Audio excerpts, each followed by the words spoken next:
For the purposes of this, we're going to assume that our guy has been cleaned up or he would be bandaged or something. So at the moment, we're just going to put, he had a nosebleed, and this is what's left.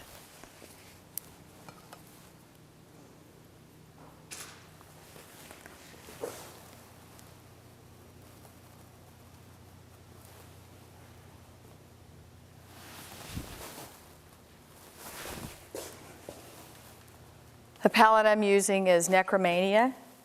This color is Bone. I'm just going to give myself some highlights. I mean, if you think about the gels, well, all of the Illustrator stuff is kind of like thinking about working in a watercolor. So use as much of the skin highlight as possible, but there are times that you need to, you can change that more. So here we go.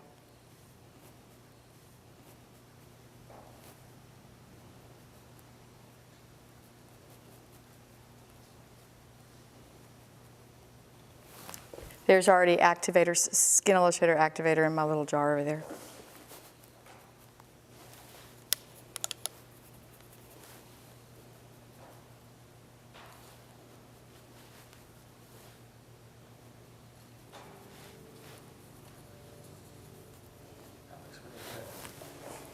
Really tough on those highlights.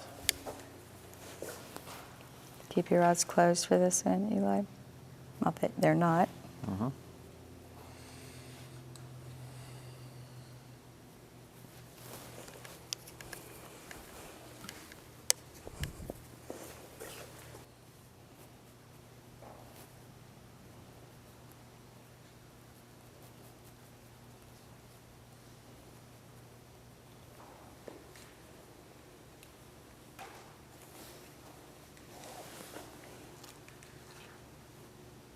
The interesting thing about using these, there's just not a time that you can't go back and forth. You don't have to layer one way or the other. You can start with Illustrator and go with gels, or go with gels and go with Illustrator.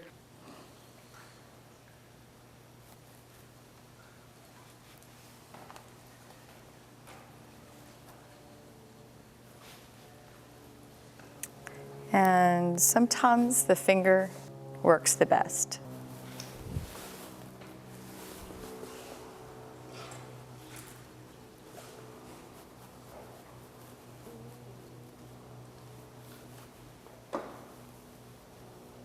Red number 3 works for everything. If you have to have one color, it's red number 3.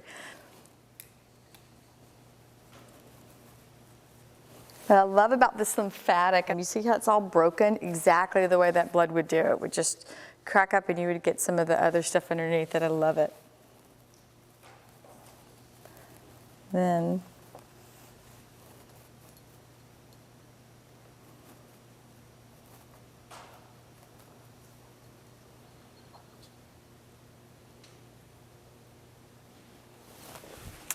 now back to, we'll use this one.